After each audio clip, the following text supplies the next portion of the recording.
স্কলারশিপের দাবিতে গোর্খাবস্তি স্থিত জনজাতি কল্যাণ দপ্তরের প্রধান কার্যালয়ে ঘেরাও করে ছাত্রছাত্রীরা।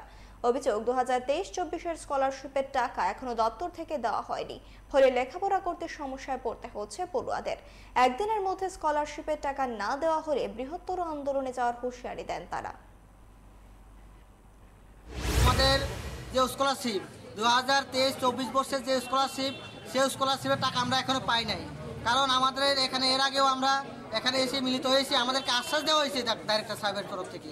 ওরা আমাদেরকে আশ্বাস দেওয়া হয়েছে যে আমাদের 15 তারিখের মধ্যেই, এই মাসের 15 তারিখের মধ্যে আমাদের যে সমস্যার সমাধান করে দেবে।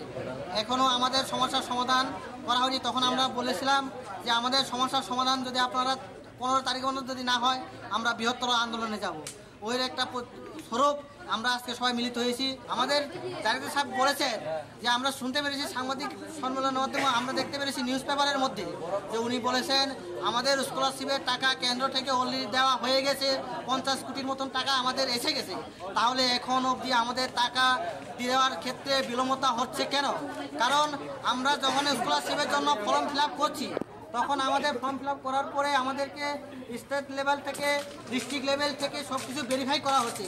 তাহলে আমাদের কি কারণে সব কিছু ভেরিফাই করার পরেও এখন অবধি আমাদের স্কলারশিপ দেওয়া হচ্ছে না কেন? সেই কারণে আমাদের যে ছাত্রছাত্রীরা হয়রানি হচ্ছে। আজকে আমাদের এখানে যারা আছেন, আমরা সকলে গরিব বংশের মানুষ, যে আমাদের স্কলারশিপে পেলেই আমরা পড়তে পারবো।